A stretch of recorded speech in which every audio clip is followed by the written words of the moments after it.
Hello everyone, it's Bummer Dude, and today I'm going to be analyzing the Splatoon 3 announcement trailer from the February Nintendo Direct, and it's about time now that we get some more Splatoon 3 information on July 21st, because that day is usually when Nintendo gives some information about Splatoon in general, because that is when Splatoon 2 released, and last year, that is when they announced the Chicken vs. Egg bonus Splatfest. So, let's go ahead and get started with the analysis for Splatoon 3.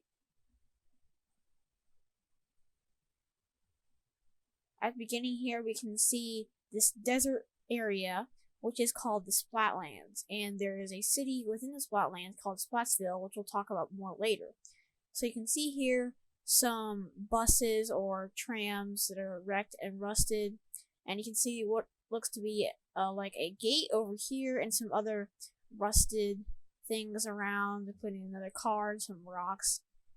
And then we can see the Inkling here with the little buddy Salmonid, and a lot of people believe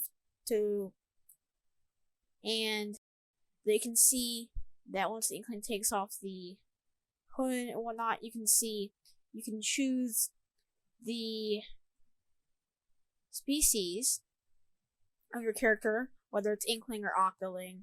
So that might kind of change things up a little bit from the previous games, since you could only choose Inkling and you had to unlock Octolings in Splatoon 2.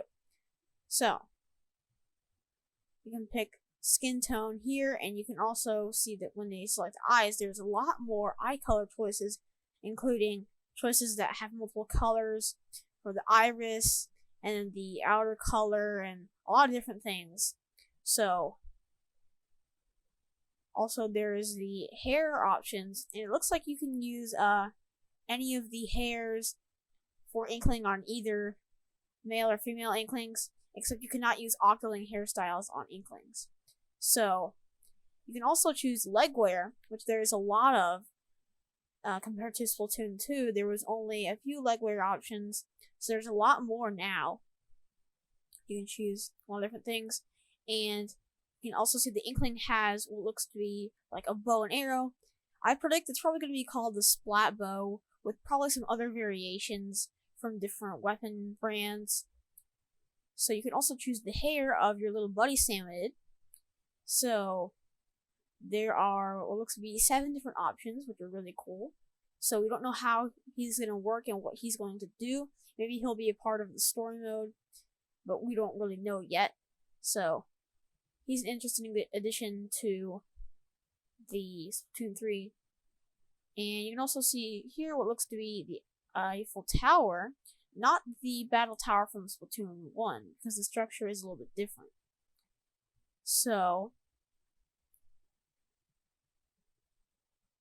you can also see the Inkling and the Salmonid there again. And now they're standing on a train platform with a train coming in the distance. It does look similar to the Deep Sea Metro train, but it is not. So you can also see this little city in the background here, which we think is Splatsville. Though the train looks to be going towards the camera, which is like to the left. So maybe that's how you would get to the city. And you can also see it once they're on the train here in the background. And there's also a little jingle that plays inside the train, which could be the new little jingle for the news that plays when you start the game, which hopefully can be skipped. So you can also see here's the city in the background, which looks the same as the one we saw in the previous shot. And now the train is arriving at the city. Here we can see the city, which is Splatsville. And there's a lot of detail on the sides of the buildings for apartments. Hopefully we get customizable apartments. That's something I really want to see. And you would think that Nintendo wouldn't go out of their way to put such detail onto the side of the buildings if they weren't going to be used for anything. So as the camera pans around, you can see some other buildings and Inklings walking around. And we can also see the new Ammonites building, as well as the battle tower right here, which has the Squid Force logo on it, implying that Squid Force will still be like the sponsor of the Turf War battles and ranked battles.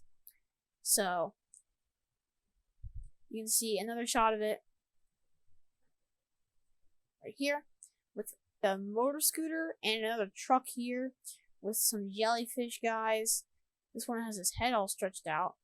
And you can also see this snake with a crown on it, which is most likely representing one of the idols, because in Splatoon 2 there was, I believe, an origami crane and a turtle or tortoise on top of the buildings on the left and right sides. So here in the bottom left corner you can see the Ammonites logo on this building. So that is most likely where the Ammonites' new location is going to be. You can also see the snake here again. So the battle tower is probably to the left of the Inkling, right over here, where the Ammonites building is.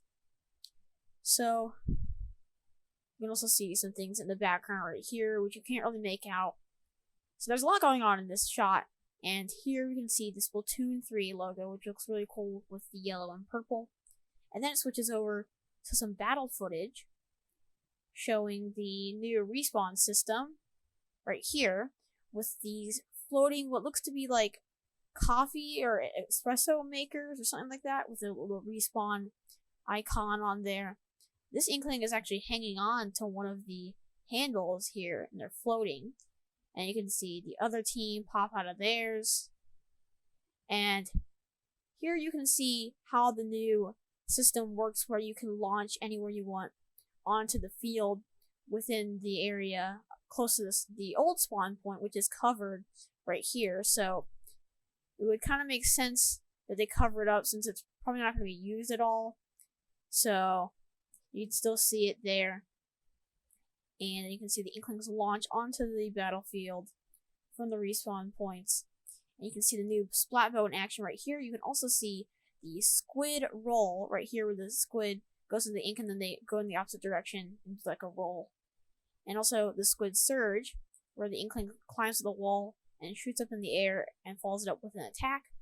You can also see this new special weapon, which fires like 2 or 3 different lines of ink, like the Stingray. So maybe the Stingray will have another variant, or maybe they've changed the Stingray to do just this, or it could be a brand new special. We don't really know. You can also see the Inkzooka here, which instead of firing the tornado-like things, it actually fires big blobs of ink. So before that, you can see the Inkzooka being used. Right here, you can see the blobs being fired. We can only see them being fired once, though. And you can see the some more of the map here, which is obviously in Splatland. You can see some different Inklings here with different looks of the weapons. So some weapons do look different. And we can also see this crab here, which we think is a special weapon. We just don't know what it does, and we can't see it fire anything. Though we can see 3 turrets, one here, here, and here on the crab, and then it moves around. You can also see the Inkzooka here with the Inkling firing it out. And then that is it for the Splatoon 3 announcement trailer. So back into the ink in 2022. So that is all for this analysis on the Splatoon 3 announcement trailer. I hope you all did enjoy. And hopefully we get some news on Splatoon 3 on July 21st, because most likely we're going to get something, because that is an important day for Splatoon. That's when the last game came out, and they've also released news or something on that day in the past. And thank you all so much for watching this analysis, and I can't wait to analyze a new trailer for Splatoon 3 if one does come out sometime in the future after that. So we're probably going to get one soon, considering this announcement trailer came out like 5 months ago. So it's about time we get some more information, and that was a very good trailer. It showed us some things like the Splatlands and Little Buddy and some battle footage. So I'm really excited to hear more about this game. It's coming out next year, so I can't wait. And that is all for this analysis. So I will see you all next time. God bless.